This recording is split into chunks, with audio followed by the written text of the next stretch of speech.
평범한 직장인으로 살다 도서관에 들어가 3년 동안 10,000권의 책을 읽고 그 이후 베스트셀러 작가가 된 사람이 있습니다. 오죽했으면 자신의 책 이름을 도서관에서 기적을 만나다라고 지었을까요? 요즘 인터뷰 선물에서는 직장인으로 살다가 새로운 시도를 통해서 행복한 삶을 찾게 된 사람들을 자주 만나게 되는데요. 꼭 이런 삶을 권하는 건 아니지만 이러한 삶을 들여다보는 것도 의미는 있겠죠. 양영훈의 인터뷰 선물, 오늘은 김병환 작가 편입니다.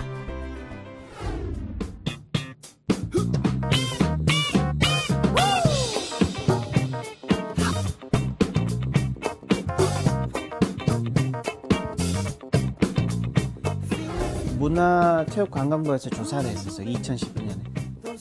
평균 성인이 몇 권 읽었어요? 한 달에? 한 달에 한 권? 아니요. 한 권도 아니고 0.8권. 0.8권. 이게 대한민국의 지금 독서 수준이에요. 바로 가까운 나라 일본은요. 평균 6.1권. 6권 이상이에요. 미국은 7권이에요. 한 달에. 자제분들이 있으시니까 책을 읽으라고 교육하고 계신지. 어른들이 책을 읽어야 되는 거지 10대 애들이 책을 읽는 거 아니거든요. 안녕하세요. 네, 안녕하세요. 김명환입니다. 저희가 오늘 김 대표님을 만나기 위해서 이렇게 도서관에 왔어요. 네. 도서관에서 촬영을 했으면 좋겠다라고 바람을 피력하셨다는데 네. 특별히 이유가 있으신가요? 네, 저는 도서관이 만든 기적의 남자예요. 도서관이 만든 기적의 남자요? 네. 왜냐하면 저는 5년 전까지는 평범한 직장인이었어요. 5년 전. 네. 네, 뭐 대한민국에 있는 대기업 중에 하나여서 휴대폰 연구원이었어요. 그렇게 11년 동안 직장생활, 평범한 직장생활을 하던 사람이 갑자기 이제 회사를 그만두고 도서관에 간 거예요. 무슨 드라마나 소설 같은데. 그래서 진짜 3년 동안 부산에 이사 가서 3년 동안 부산에 있는 도서관에 매일 출근을 했어요. 정말 시간을 정해서요? 그렇죠. 매일. 네.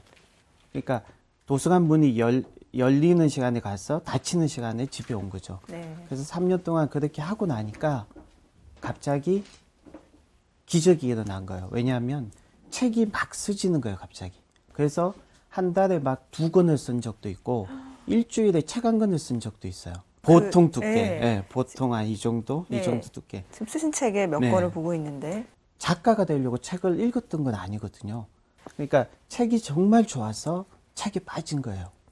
그 전에도 책을 좋아하셨었어요? 그 전에는 책을 좋아할 기회가 없었어요. 먹고 사는 게 바쁘고, 뭐, 대학교 때, 뭐, 취업을 해야 되고, 직장 다닐 때는 굉장히 바쁘거든요. 네. 그렇게 살았는데, 그게 좀 좋은 건 아닌 것 같아요. 너무 바쁘게 사는 게.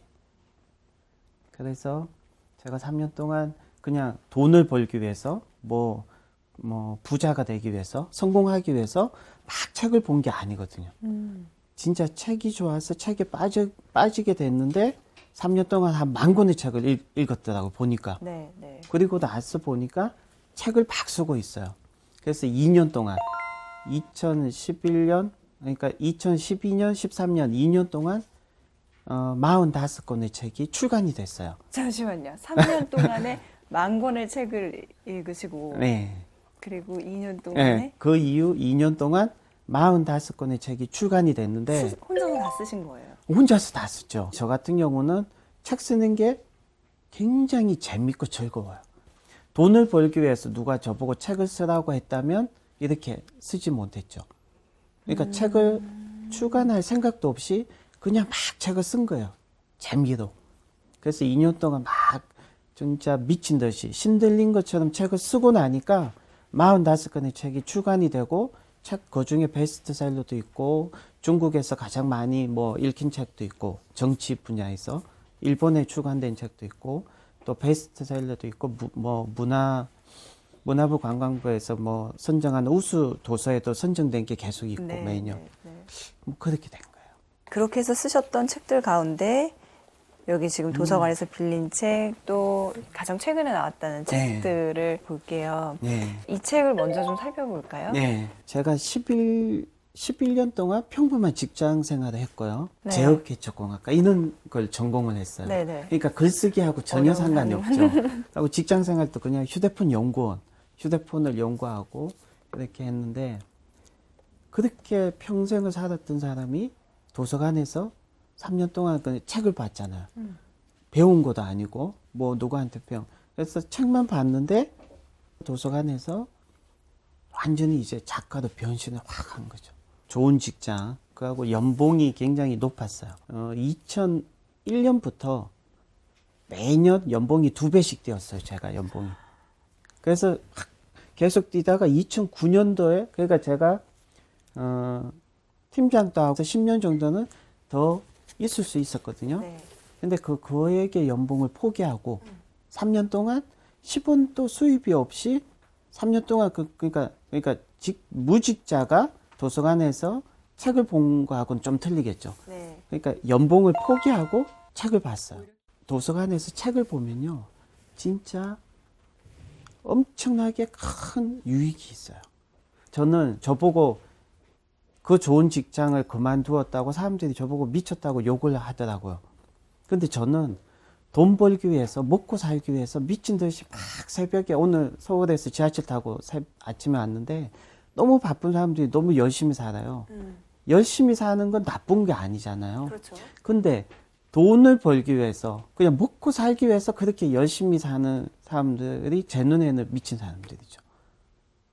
그러니까 제 기준은 돈이 아니라 좀 더 다른 거. 자, 우리 조선 선비들이 굉장히 위대한 이유는 돈을 보기를 돌같이 해요. 그러니까 먹고 사는 것보다는 더 큰 걸, 눈에 보이지 않는 더 큰 걸 추구할 수 있었거든요. 저는 대한민국에서 가장 존경하는 사람이 다른 나라의 뭐 철학자나 다른 나라의 위인들이 아니에요. 저는 우리 조선의 선비들, 진짜 순수하게 책을 좋아했던, 진짜 순수하게 공부할 줄 알았고 순수하게 책을 사랑할 줄 알았던 우리 조선 선비들을 세계에서 가장 존경해요. 대한민국 사람 중에 책을 가장 많이 쓰신 분이 있어요. 조선시대의 다산 정약용 선생님인데 유배지에서 18년 동안 500권의 책을 저술을 하셨어요. 네. 18년 동안 500권. 그러니까 그분의 독서법이 초서 독서법이란 거죠. 그 독서법을 처음부터 깨달으신 건 아니었을 거잖아요. 그렇죠. 처음에 제가 부산에 내려가서 도서관에 가서 책을 읽었는데 엄청나게 두꺼운 책을 읽었어요. 처음부터 끝까지 글자 하나 안 빠지고 다 읽은 거예요. 네네. 제가 며칠 만에 읽었을까요, 이 책을? 굉장히 오래 걸렸을 것 같은데요? 한 3주가 걸렸어. 3주 동안 두꺼운 책을 다 글자 하나 안 빠지고 다 읽고 나서 책을 딱 덮었어요. 남는 게 뭘까요? 성취감은 있었어요. 그 성취감이 결국 자기 기만이었어요. 남는 게 하나도 없었으니까. 왜 그렇죠, 그거는? 독서법에 대해서 제대로 배운 적이 없은 거예요. 처음에는 그 경험을 통해서 제 자신만 두고 봤을 때는 나는 독서를 할 줄 모르는 사람이구나 라고 생각을 했었어요. 그게 어떻게 나아지던가요? 그게 절로 터득이 됐다는 말씀이신가요? 아니에요. 아니에요? 평생 동안 100권, 118권의 책을 쓴 괴테가요. 괴테가 했는 말이 굉장히 충격적이었어요. 나는 지금 책 읽는 방법, 많은 사람들이 책 읽는 방법을 배우는데 많은 시간이 걸린다는 것을 모른다. 나는 독서하는 방법을 배우는데 80년이 걸렸다고 그런 말을 남겼어요, 그 사람이. 제가 독서에 대해서 생각도 안 하고 책도 많이 안 읽었을 때는 독서 그냥 하면 되는 거지 라고 생각을 했었어요. 그렇게 보통 사람들이 그 어떤 책에 대한 독서에 대한 수준 의식이죠. 근데 책을 한 6개월 정도, 3년 정도 읽고 나니까 독서는 아무나 할 수 있는 게 아니에요. 즉, 배워야지만 되는 거예요. 그 얘기가, 여기 책에도 있지만, 제가, 6개월 동안 밑빠진 독에 물 붓기로 잘못된 독서를 했어요. 계속 독서를 했어요, 진짜. 하루에 15시간씩 했어요, 독서를. 굉장히 좀 지독한 어떤 성격이 있기 때문에, 하나를 딱 붙잡으면 끝까지 파고드는데. 자고 먹는 시간 빼고는 다 책만 읽으신 그렇죠. 거잖아요. 하루 종일 책을 읽고, 집에 와서 12시에 또 책을 보고요. 그리고 또 아침에 새벽에 일찍 일어나서 또 책을 보고, 또 도서관에 가서 또 하루 종일 책을 봤어요. 그렇게 책을 봤는데, 책 보는 건 굉장히 재밌고 좋았는데, 문제는 뭐냐면, 6개월 동안 책을 보고 났는데, 저한테 남는 게 하나도 없는 거예요.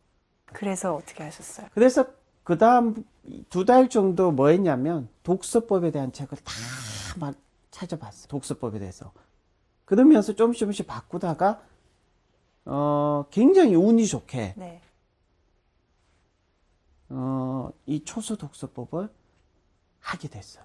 그냥 본능 직관적으로 여러 가지 독서법을 배우다가 운이 좋게 초수를 하게 됐어요. 일종의 깨달음이 그렇죠, 온 그렇죠. 거네요. 그렇게 하시다 보니까요. 그래서 3년 정도 되니까 하루에 도서관에서 10권, 20권, 30권 읽는 게 문제가 아닌 거예요. 독서의 임계치라고 제가 얘기를 하거든요. 어느 정도 축적이 되니까 갑자기 확 점프를 하거든요. 네. 나중에는 저는 지금 책을 좀 이상하게 들릴지 몰라도 대각선으로 그냥 한번 쭉 봐요. 그러니까 통으로 그냥 쭉 보는데 재밌는 사실은요. 5년 전에 제가 책을 글자 하나하나 안 빠지고 다 읽었을 때 3주 동안 읽고 나서 제가 얻을 수 있는 건 하나도 없었어요.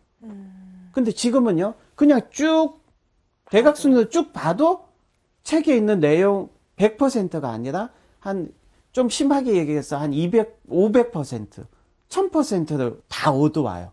사람들이 오해를 해요. 아, 저게 속도법이다. 그래서 속도법이 굉장히 유행을 했었는데, 저는 속도법은요, 초급자가, 중급자가 독서를 막 1년, 2년 막 10,000시간 이상 안 해본 사람이 한다면 그거는 수박 그랄기식이 돼요. 내가 깨달은 초선 독서법은 이렇게 하는 거다. 말씀해 주실 수 있나요? 서양 사람들은요, 토론을 할 때, 얘기를 할 때 뇌가 굉장히 활성화가 돼요. 네. 그래서 토론 독서법이 굉장히 좋아요. 서양 사람들한테는. 네네. 한국 사람들은요, 얘기할 때 이 뇌가 활성화가 안 돼요. 조용히 앉아서 묵상할 때 뇌가 활성화가 돼요. 조용한 데서 집중해서 책을 읽어야 되고, 책을 읽으면서 아주 핵심 되는 부분을 뺏겨 쓰는 독서법이라고 할 수 있지만, 그거는 빙산의 일각이에요. 초수 독서법에 대해서 모든 게 나와요. 다산 정량쌤의 편지를 다 읽어보면. 진짜 간단하게 얘기해서, 이 초식 독서법은 눈으로만 책을 읽는 게 아니라 손을 사용해서 많은 걸 생각하게 하는 독서법이에요. 그럼 그 비법은 오늘은 안 가르쳐 주시는 거예요? 책을 통해서. 네. 비결은 책을 읽어라. 네, 진짜. 네. 작가님 개인의 이야기를 좀 들어가 볼게요. 네. 처음에 도서관으로 갈 때는 이런 걸 목표하고 가신 게 아니라고 그렇죠. 하셨거든요. 네. 그럼 그때는 무슨 생각으로 회사를 그만두고 도서관으로 가신 건가요? 일단 직장생활 11년 정도 하니까 위기가 찾아왔는데 어떤 위기냐면 재미가 없었어요. 제가 직장 초반에는 하나에 진짜 미친 듯이 빠져드는 걸 잘했어요. 군대에 있으면 진짜 군대가 제 군대 체질이었어요. 너무 재밌는 거예요. 그러니까 직장 생활도 진짜 미친 듯이 일하는 사람한테는 최고였어요. 직장이. 그렇죠. 저한테는. 그렇게 막 했었는데 직장 생활 한 5년 차가 되고 7년 차가 되고 10년 차가 되니까 팀장이 되니까 일을 하는 게 아니라 맨날 얘기만 회의만 하고 관리만 하고 이거예요. 재미가 없는 거예요. 제가 원했던 건 이게 아니었거든요. 그래서 저는 좀 어떤 그게 있었어요. 아, 이거 말고 진짜 좀 더 나은 인생을 살자. 뭔가 다른 인생을 살자. 그래서 제가 만약에 지금까지 직장 생활을 했더라면 네. 진짜 자기가 이게 진짜 너무 안타까운 걸 모르고 그냥 평생 살다가 그냥 살았을 거예요. 보세요. 제가 지금 생각해 보니까 저는 활주로에 가면 비행기가 있잖아요. 근데 저는 비행기였는데 제가 날개가 있는 줄 모르고 계속 시속 100km로 달리는 버스였어요. 저는 비행기가 계속 활주로만 계속 달리고 자기는 비행기라고 생각을 못하면 진짜 안타깝죠. 안타까운 거죠. 제가 생각해 보니까 11년 동안 직장 생활은 그냥 돈만 벌고 먹고 살기 위해서 그냥 살았던 거죠. 이게 아니다라는 생각이 계속 듣다가 그렇죠. 뭔가가 딴 게 있을 거다. 그렇죠. 그렇죠. 네. 그래서 도서관으로 들어가신 그렇죠. 거예요. 그래서 태양빛을 보고 나니까 촛불에 연연할 수가 없는 거예요. 돈 벌고 부자 되고 성공하는 거에 연연하지가 않아요. 지금은 아무것도 두려운 게 없어요. 왜? 아무것도 바라는 게 없으니까. 그래서 제가 누군가 사람을 만나면 많은 사람들은 명함을 주잖아요. 네. 저는 명함이 없어요. 왜냐하면 성공하고 알려지고 유명해지는 거 있는 것 자체가 거추장스럽고 싫은 거죠. 그러니까 3년 동안 책을 많이 읽고 나서 다 바뀐 거예요, 모든 게. 저는 굉장히 단순해요. 그러니까 잠이 오면 진짜 잠을 자요. 그러니까 뭘 하기 위해서 잠을 참고 뭘 하고 그건 절대 아니거든요. 그러니까 너무 많은 사람들이 뭘 하기 위해서 책을 봐요. 네. 그러니까 책을 못 보게 되는 거죠. 책이 목적이라는 거죠, 저는. 어떻게 고르세요, 그럼 책? 저 일단 도서관에 가면 저기 쫙 있잖아요, 서재들이. 마음에 드는 책을 그냥 쫙 봐요. 보다가 한 10권 정도, 그러니까 이건 읽고 싶다 하면 그냥 꺼내요. 자리에 와요. 10권을 딱 사놓고 쫙 봐요. 보는데 앞에 이제 한 몇 페이지만 보면 책이 재미가 없거나 유익하지 않거나 뭐 의식이 확장이 되지 않거나 뭔가 이게 아니면 그냥 확 제껴요. 왠지 아세요? 지금 제가 읽었을 때 진짜 더 재미있고 더 유익하고 더 제 의식을 깨울 수 있는 책이 이 대한민국에만 해도 중앙도서관에만 해도 600만 권이 있어요. 보다 수준이 안 맞는 책을 읽으면요, 일단 재미가 없어요. 자기보다 수준이 높은 책을 읽으면 진짜 재미없어요. 자기가 초등학교 수준인데 대학 원생 수준의 군주론을 읽어요. 나이가 40이라고 해서 그 사람이 군주론을 읽을 수 있는 수준이라고 말하면, 저도 분명히 5년 전에는 30대 후반이지만 5년 전에는 군주론을 읽을 수준이 안 됐어요. 그때 만약에 군주론을 읽었다면 재미도 없고요. 3주 동안 읽어도 배우는 게 하나도 없어요, 진짜. 근데 제가 3년이 지나고 나서 지금 군주론을 읽으면요, 만화책보다 더 재밌어요. 영화보다 더 재밌고요. 세상의 모든 이치라고 하면 좀 심하지만 하여튼 세상의 이치를 다 알게 되는 거예요. 5년 전에는 누가 저보고 어떤 인물에 대해서 책을 써달라고 하면 한 권의 책도 10년을 줘도 5년을 줘도 책을 한 권도 쓸 수가 없었어요. 근데 지금은 지금은요, 누구에 대해서가 아니라 어떤 주제에 대해서 딱 던져서 그냥 책 좀 써주세요 하면 일주일 만에 책을 써줄 수 있어요. 진짜 중요한 건요, 의식이에요. 통찰력이에요. 사고력이에요. 책을 많이 읽은 사람들은요, 생각이 틀려요. 생각이 틀리니까 경영을 해도요, 잘해요. 그래서 워렌 버핏이나 조지 소로스 같은 사람들 보면 세계 최대의 3대 투자자들 집에 가보면 도서관이 엄청나게 있어요. 남들이 가는 길을 따라가지 않고 혼자 서 있을 수 있다, 이런 말씀을 하셨어요. 그럼 지금 이 시점에서 이제 앞으로의 달라진 내가 가야 될 방향에 대해서는? 저는 제가 진짜 부자라면, 만약에 한 부자였다면 책을 출간 안 했어요. 다만 먹고 살기 위해서 이걸 책을 출간해서 이 생계를, 제가 3년 동안 책에 미쳤을 때 집에 있는 여자는 저 때문에 미친 거예요. 그래서 먹고 살려야 되는 거예요. 어쨌든 저는 3년 동안 거지처럼 살았어요. 진짜 중요한 건 뭐냐면, 저는 세상에 나올 생각도 없고 유명해질 생각도 없고 돈도 생각이 없어요. 다만 뭐냐면 세상이 막 불러요. 흐름이란 거죠. 그러니까 저는 김병환 미래경영연구소를 만들 생각이 없었어요. 근데 사람들이, 제 옆에 주위에 사람들이 모이고요. 사람들이 모이는 거예요. 그리고 사람들이 막 만드는 거예요. 이렇게 하자. 그러면서 막 대한민국에 없는 뭔가를 만들어야 된다는 생각이 들면서 나온 게 뭐냐면, 대한민국의 최고의 독서를 청군을 하고요. 책을 3권 쓰면 졸업할 수 있는 대한민국의 고등학교와 대학교가 없어요. 그런 학교가 있어야 되는 거죠. 왜? 대한민국의 교육이 잘못됐어요. 왜 그런 새로운 대한 교육을 하시겠다는 거죠? 대한민국이 달라지죠. 그런 학교가 있으면요, 그래서 인재들이 돈만 벌고 부자 되고 이는 성공하는, 사회적으로 지위가 높아지는, 하여튼 부자가 되는 데만 몰리지 않고, 진짜 미국엔요, 하버드 대학교보다 더 좋은 대학교가 몇 개 있는데 그 대학교가 전부 다 독서학교예요. 이 초식 독서법을 발견했는데 알고 보니까 우리 선조들이 저한테 명령을 하는 것 같아요. 그래서 이 초식 독서법, 우리 선조들의 독서법이고, 조선시대같이 인문국가, 세계 최강의 인문국가로 바뀌게 되면 대한민국은 지금보다 10배는 더 강대국이 돼요. 지금 이렇게 성공하셨고, 그렇죠. 성공이라는 게 다른 사람들이 봤을 때 의미라기보다는 내 스스로가 만족스러운 삶을 살고 계시다는 의미에서 조심스럽게 여쭤볼게요. 그런 거를 그렇다고 많은 사람들한테 그렇게 권하시고 싶으신가요? 많은 사람들이 직장생활 다니면서도 진짜 이게 자기하고 안 맞다는 거 아는 사람이 너무 많아요. 그렇게 느끼는 네. 사람들을 그래서 저는 공감하는 사람들이 많을 것 같아요. 강요하거나 권하지 않아도 진짜 자기가 다른 인생을 살고 싶어하는 사람이 너무 많더라고요.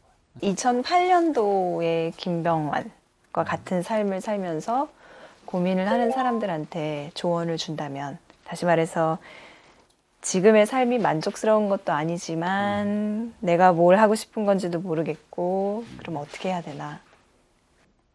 지금 하고 있는 걸 포기해야 돼요. 진짜 중요한 건요. 진짜 최고의 전략은 무엇을 하는 게 아니에요. 무엇을 안 할 것인가요. 그러니까 최고의 전략은 자기가 지금 우리가 행복하게 살지 못하는 건요. 너무 많은 것들을 하고 있기 때문에. 너무 많은 것들을 욕심내기 때문에 우리 인생이 너무 힘들고 피곤하고 피로사하게 된 거예요. 우리가 하고 있는 것들 중에 과연 안 해야 될 게 무엇인가를 생각해서 그걸 안 해야 돼요. 저 같은 경우는요. 진짜 하나의 일만, 책만 봤어요. 진짜 행복해요. 진짜 최고의 인생이에요. 그렇게 최고의 인생을 살면요. 최고의 것들이 그냥 흘러 들어와요. 제가 하려고 안 해도. 그러니까 중요한 건 뭐냐면요. 제가 돈도 벌고 직장도 다니고 친구도 사귀고 취미생활도 하고 이것도 하고 TV도 나가고 이것도 다 포기해야 돼요. 다 포기하고 딱 한 가지만 하시면 눈부신 최고 인생을 살 수 있어요. 근데 다 포기할 줄 모르니까 뒤죽박죽이 된 거예요. 너무 많은 걸 하시더라고 사람들이. 그래서 제일 중요한 전략은 무엇을 포기할 것인가. 무엇을 선택할 것인가가 아니라 뭘 버릴 것인가. 최고의 인생은요. 다른 사람의 기준에 맞추는 거 아니에요. 그러니까 제가 3년 동안요. 세상에서 저는 다 내려놓은 거예요. 사회적인 지위 없죠. 무직자. 사회적인 돈도 없죠. 경제도 없죠. 친구도 없죠. 그 모든 걸 내려놨을 때 진짜 밑바닥 인생에 사는 게 저는 그때가 최고 인생이었어요. 왜? 도서관에서 책을 봤으니까 새로운 세계가 막 열리고 새로운 세계를 접할 수 있어요. 성공하기 위해서 노력하고 잘 살기 위해서 노력하잖아요. 그렇죠. 그 노력은 아니었죠. 그냥 책에 대한 순수한 열정. 책에 대한 순수한 기쁨. 자제분들이 있으시니까 네. 혹시 그분들은 어떻게 책을 읽으라고 교육하고 계신지. 책 읽으라고 안 해요. 지금 초등학교 이제 4학년이고 네. 6살인데 초등학교 4학년 애한테도 책 읽으라고 절대 안 해요. 왜냐? 초등학생은요. 네. 엄청나게 뛰어놀아야 돼요. 그때 그렇죠. 책을 읽어서 인생이 안 달라져요. 책을 읽어야 될 사람, 책을 읽고 인생이 달라져야 될 사람은 학부모들이에요. 30대, 40대, 50대, 60대, 70대 어른들이 책을 읽어야 되는 거지 10대 애들이 책을 읽는 거 아니거든요. 10대 애들은 뛰어놀아야 돼요. 지금 10대 때 그렇게 하면 절대 안 돼요. 내가 지금까지 내 인생을 살아오면서 내가 지금까지 인생을 살아오면서 받았던 가장 큰 선물, 그리고 또 앞으로 나눠주고 싶은 선물에 대해서. 제가 받았던 가장 큰 선물은 도서관이에요. 대한민국의 도서관이 이렇게 하루 종일 도서관에서 제가 진짜 도서관에서 하루 종일 있어도 돈을 안 내잖아요. 그렇죠. 그죠? 그래서 이 도서관은 저한테 가장 큰 선물이에요. 네. 그리고 제가 지금 드리고 싶은 가장 큰 선물은 대한민국의 세계 최대의 도서관을 만들고 싶어요. 그게 대한민국의 세계 최대의 도서관이 있고요. 지금 대한민국의 세계에서 가장 많은 책들이 있으면 대한민국은 세계 초강대국이 되고, 그게 또 목적은 아니지만 네. 될 것 같아요. 예. 사람 만나는 거를 그렇게 좋아하지 않는 편이라고 말씀을 하셨고, 그래서 인터뷰에도 그렇게 흔쾌하게 응하시지 않는다고 말씀을 하셨는데도 오늘 이렇게 저희한테 시간을 내주시고 또 흔쾌히 여러 말씀들을 들려주셔서 정말 고맙습니다. 감사합니다. 네, 응원하겠습니다. 네, 고맙습니다. 감사합니다. 네, 감사합니다. 감사합니다. 네.